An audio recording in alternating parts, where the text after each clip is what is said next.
A greedy algorithm is an algorithm that makes the best choice at each step.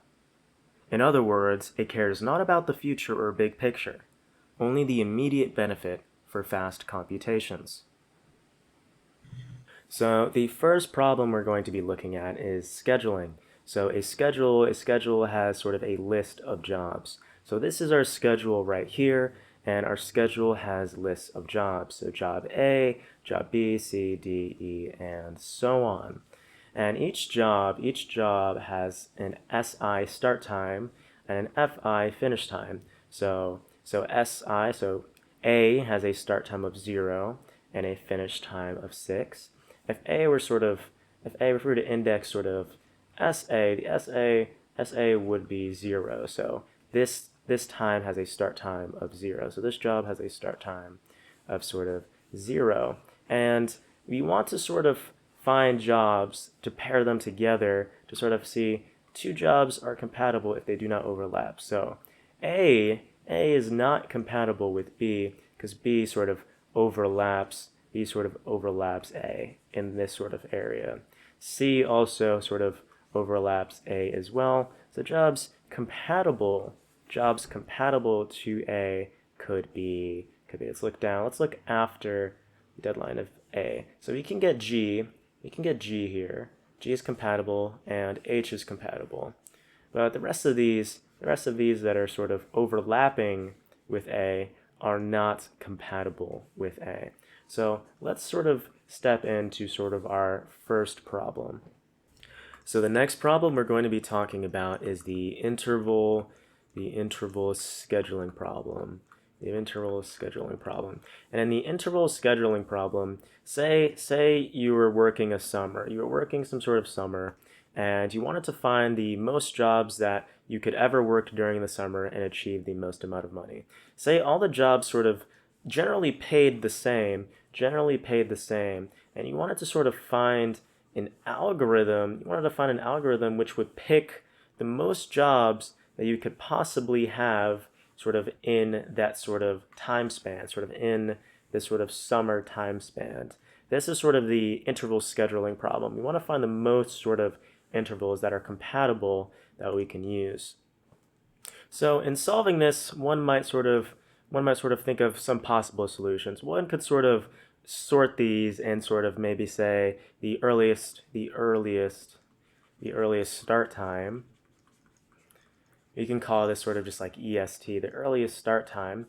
And the thought process behind this maybe be like, okay, so if I start earlier than my other jobs, I have more of a chance to sort of get jobs. This is immediately countered. If we just have two smaller jobs inside the sort of bigger interval that starts earlier.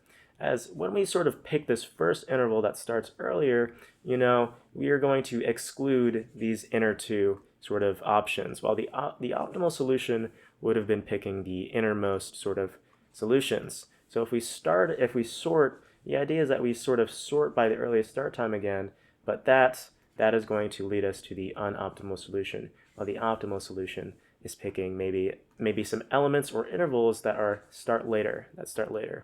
Now, in the second one, we could have shortest interval. So we could have the shortest interval. And the shortest interval, the idea may be because like, okay, well, I want to take these smallest sort of intervals so I can get the most out of them. I want the most jobs. Well, what if we had the example of we had these two sort of long jobs, right? We had these two long jobs, and then we had this small one in the middle. If we sorted by sort of shortest intervals, we would sort of be picking this small interval, excluding these two intervals that would have been the optimal solution. So for that, the shortest interval doesn't really work. The third one could be sort of conflicts. So we sort by those fewest conflicts. The idea may be because sort of, if I want the most jobs, so just give me the one with the fewest amount of conflicts. But what if we were to have jobs lined up like this, and we had jobs sort of scaling on these two, so scaling on those two, and jobs scaling on these three, and a small job sort of in the center. this sort of smallest job here is going to counter this entire example. As this job right here has the shortest, fewest conflicts, this one has the fewest conflicts, so this one's sort of going to be picked first. But by picking this job first, we're excluding these two options. We're excluding these two options, which sort of contribute to the optimal solution. If we sort of pick this middle one here, we might pick these two at the end, or these two in the middle, giving us 3, but it won't give us the optimal solution of picking 4. Now, it turns out the sort of optimal solution in this case is actually picking by earliest deadline. So earliest deadline. And we're going to show this on the next slide. Now, why the earliest deadline? Say we had sort of had this timeline, and we had the optimal solution, and then we had our solution, and these are sort of our timelines, sort of our choices, and there was the optimal sort of choice for the intervals, and say sort of our algorithm, so the greedy one, chose these same intervals. Now let's use induction and say this is the first time the optimal solution sort of diverges. The optimal solution sort of chose a later interval than sort of our solution. Our solution chose an interval that has an earlier deadline than the optimal solution. So some optimal solution. So that means the optimal solution sort of cuts off this interval right here. The one in blue. This sort of doesn't exclude us from sort of choosing, so the option space that exists beyond sort of this blue point, sort of the intervals that are possibly could be picked, doesn't sort of exclude us, as sort of this green sort of choice right here doesn't overlap, and saying that this next possible choice, saying that what if the next possible choice was right after the sort of red optimal solution, we can still pick this with the green sort of option. Since it lies before the sort of blue marker. So what do we mean by sort of like optimal solution? We mean by that this doesn't exclude us. So if the optimal solution was equal to, say, some number x, this doesn't exclude us from our solution. So our solution from also reaching sort of x as well. If this were like 5, our solution could also produce 5, maybe deviating sort of by one interval, something like that. But the overall sort of problem we're trying to solve is what is the most intervals we can get. And if we can both reach 5 using different intervals, well, our solution is also an optimal solution. So that's why earliest deadline, sorting by earliest deadline, perhaps in ascending order, choosing it in ascending order, is the optimal solution. So to illustrate, here is the before example that we use. So given a set of j jobs with start and finish times, the s and f, we can obtain an optimal-like solution by ascending sort of the earliest finish times first. So we put the earliest finish times first. So we see that B here has the earliest sort of finish time, and we look for the next finish time, so the next one will be C, though we can't really pick C because it's incompatible, nor can we pick D because they're overlapping with B. The next one we can pick is E, then we can look for the next compatible, which would be H. And this is the optimal solution, so for this example. Now let's try sort of another problem. The next problem we have is interval partitioning. So interval partitioning says, so we have a schedule, so we have our schedule here, and sort of given our schedule with j jobs and start and finish time, so just the sort of same problem setting as before, we want to sort of partition these jobs into a minimal set of k resources. So resources here, we can look at this picture that we have all these j jobs, and they're in different sort of rows. And we want to use k resources such that no two jobs overlap in the same resource. So we have these different rows are resources, and it allows sort of our jobs not to sort of overlap with each other. You can sort of think of these jobs as sort of a different sort of dimension or a different place that where so C is not overlapping with B because it's in a different place, The best way to sort of think about this is if we had sort of classes that needed to happen. If these were all sort of classes, we had sort of class A, class B, and class C. All these classes sort of need to take place. All these classes sort of need to take place. And we have these rooms, we have all these rooms, but we have room 1, 2, 3, and 4, but we don't want to use unnecessary amount of rooms. Like, for example, there's no need for us to randomly sort of put J up in this. If we had sort of a fifth room here, there's no reason to put J all the way up here. That would sort of be a waste of resources. So the problem space here is asking, how can we sort of partition all of these jobs? How can we sort of partition all of them such that they all happen, such that all of them must happen, so happen, and that we don't waste, so we do not waste sort of resources, which are, in this case, you can think about classes. So let's talk about how do we solve this problem? How do we sort of solve this problem? So in order to solve this problem, we can sort by the earliest start time, sort of EST. So we know this because sort of all these classes must happen. So if we have sort of A, B, and C, sort of, if these all happen at the same time, well, we have to use a resource. As when it starts at that time, it must happen at that time. So we can't sort of leave out anything. We can't sort of leave out any classes. We need all classes to happen when they happen. So if there's a conflict, we must give another sort of room. So let's sort of sort these in ascending order. So we see A, B, C, and then the next one would be sort of D, then E, and then we sort of have sort of F and G, F, then G, then we have H, then I, then J. So looking at this, so we first look at our first resource. We can put A down as there's nothing there. We look at B. B isn't compatible, so we go to another resource. We look at this resource, it's free. So we give B that slot. We evaluate C.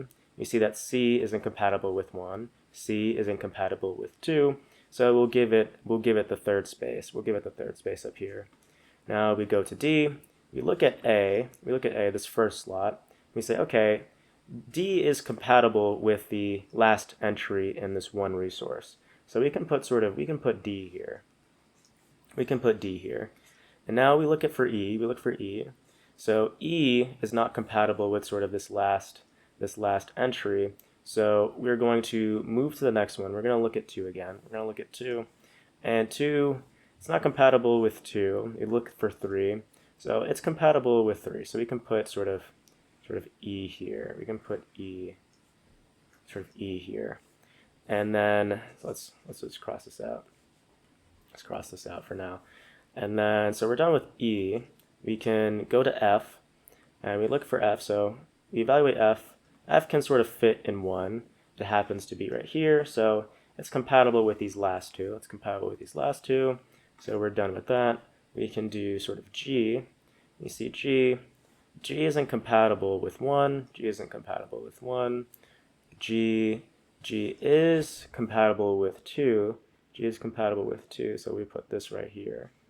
G is compatible with 2. And then, so we can sort of cross out G.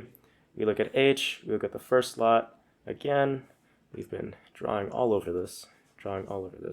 So we look at the first slot. Sort of H isn't sort of, it can't be used there. We look at the second slot, it can't be used there. So F and G are sort of blocking. H right now. But we can put it in the third slot. So H can live here. H h can live here. And that's where we're done evaluating h. We look at I. I is sort of fine where it is, so I can sort of stay here. I'll sort of put the confirmed, I'll outline the confirmed sort of boxes. The confirmed boxes, so this B here. So these are all confirmed. And so we're looking at I. I is good, so we can cross that out. Then J. J, we look at the first slot, then we look at the second slot. So it can fit in the second slot. So we put J here, we put J. And here's the optimal solution. We actually ended up using 3 resources instead of 4. And three resources instead of 4. So in order to sort of solve interval partitioning, when all the resources must happen, all resources must happen, we sort of have to sort of employ this earliest start time because they must happen when they happen. So if there's a conflict, we'll have to push it to a new sort of resource. And this is the greedy algorithm for interval partitioning. This next problem we're going to try and solve is minimizing lateness. So we're going to be minimizing lateness. Say you have homework, and sort of homework has sort of a prepare. So you have to prepare each homework for it to be turned in. So this is prepare. You need to prepare. So these prepare sort of like each day. So it might take 3 days to prepare, 5 days to prepare. Now you have sort of a deadline. So we have a deadline.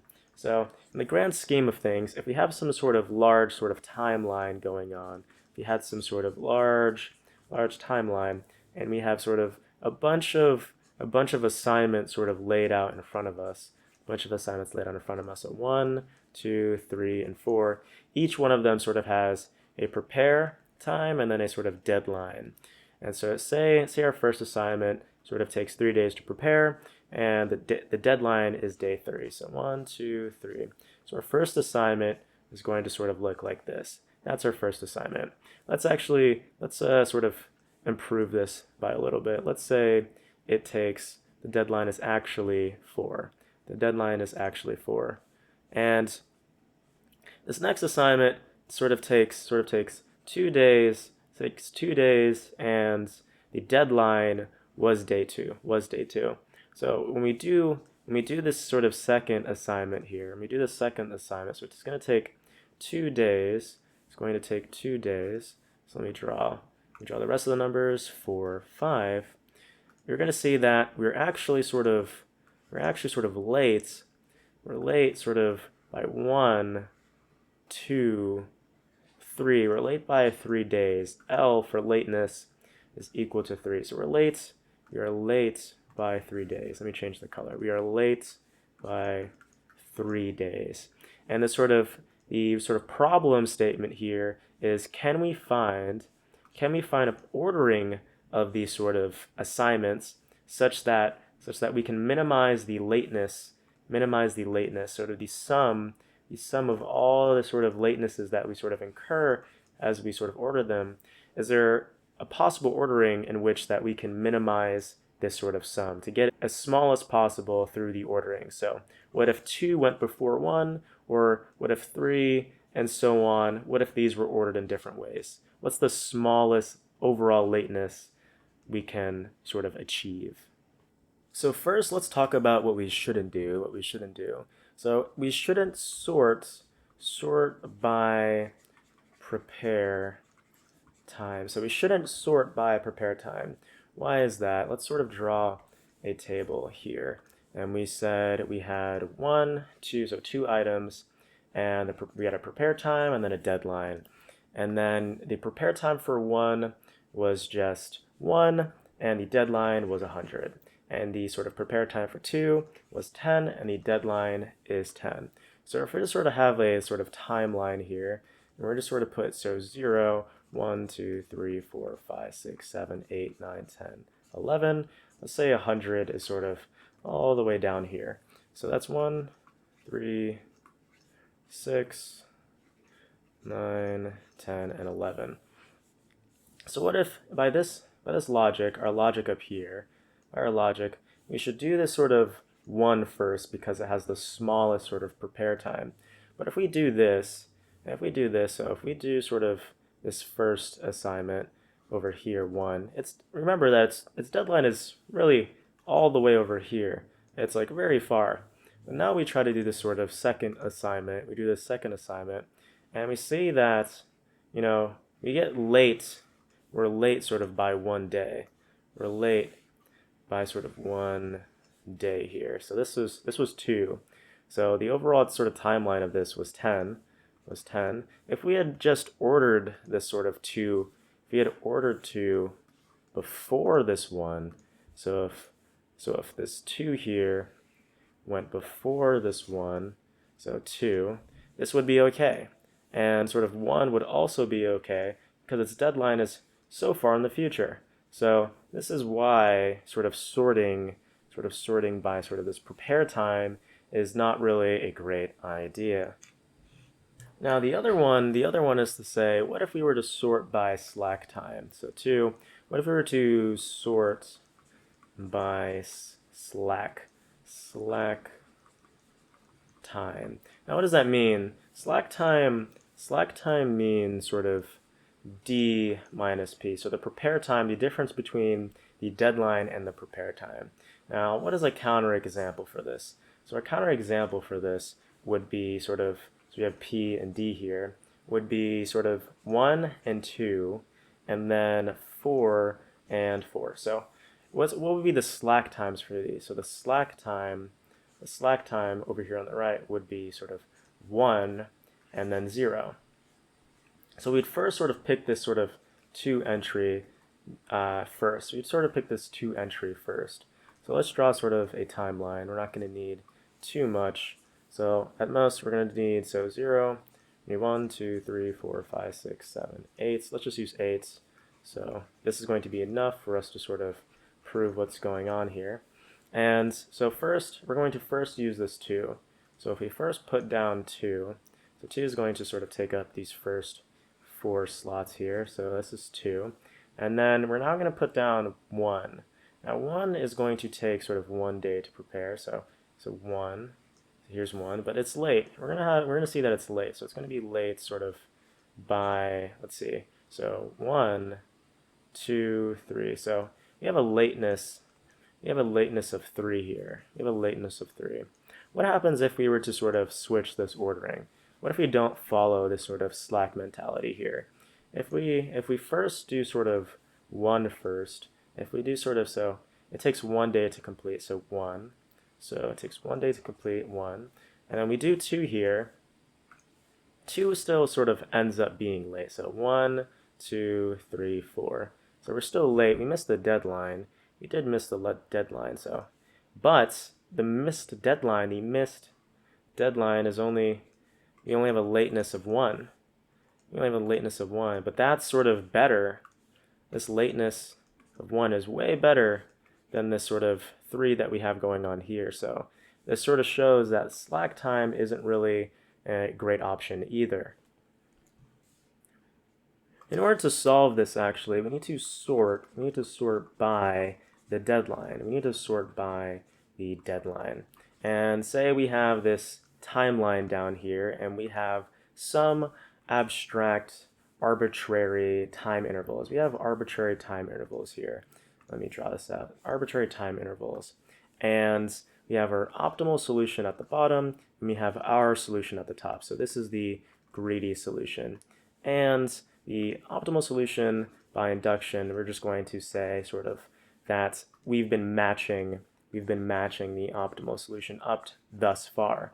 We sort of deviated at some point. And at this point of deviation, we chose an earlier deadline. Since we're sorting by the deadline, we chose an earlier deadline than the optimal solution. But it's within this time frame. It's within this sort of time frame we have going on here.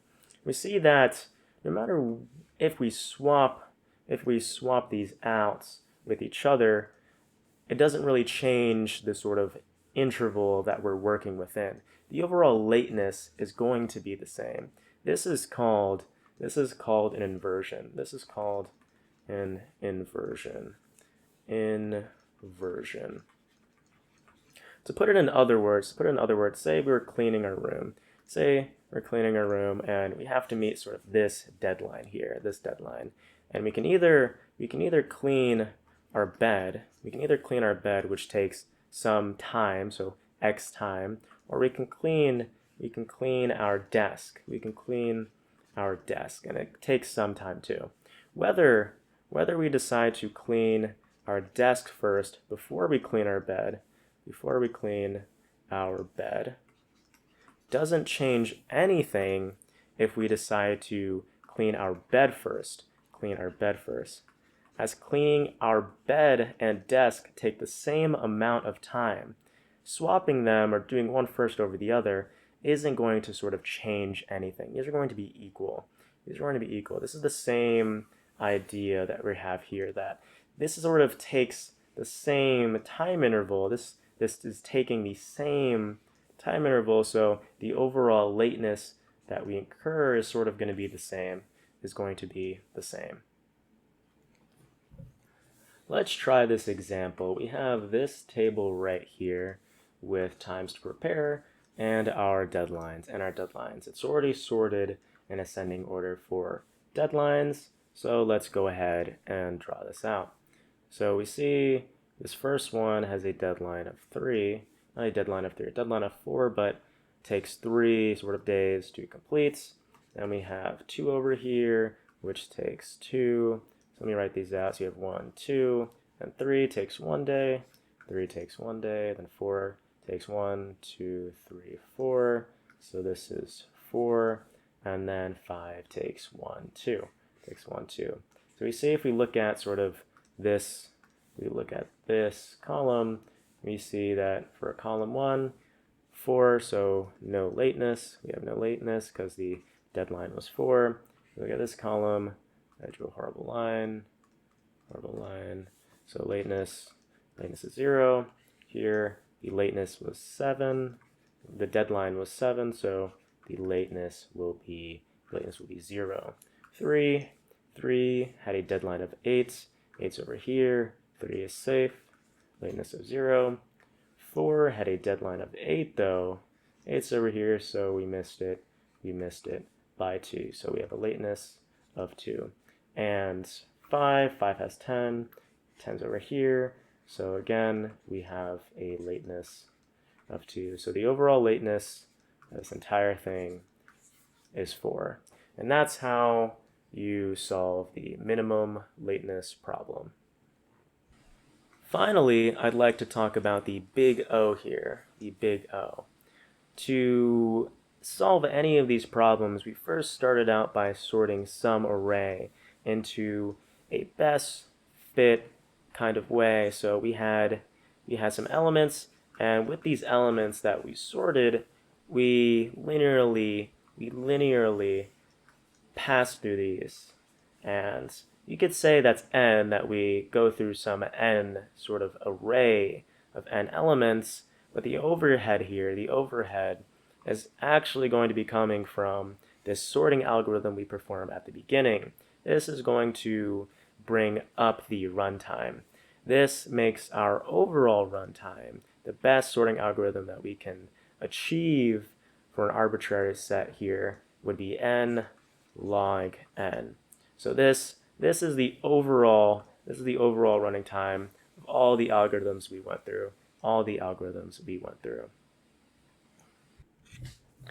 In all, we had interval scheduling. We had interval partitioning, and then we had minimizing lateness. And in these, how do we solve these again? And what were these again? Just in a quick shot. The interval partitioning was maximizing the amount of jobs we could get. Say we were at a summer camp or we were doing some sort of summer jobs. We want to get the maximum amount of jobs. We solve this by the earliest finish time. Say we have some interval, we have some classrooms, some K resources, and we wanted to fill up all the classrooms. We need every single classroom, we need every single job with the least amount of resources used. This was earliest start time. Minimizing lateness is that we had one resource and all jobs needed to get fulfilled, and we solved this by, again, the earliest finish time, or in that case, we called it a deadline. That is the end of the video. If you liked it, don't forget to like and subscribe. If you are looking for more content and more examples, in the description below, there is an open source textbook with more examples and a concise rendering of this video. It is a work in progress, so if you are open to contributing, you can contribute. If there's grammar mistakes, anything you would like to add, you can open up a pull request or make a GitHub issue. And with that, thank you.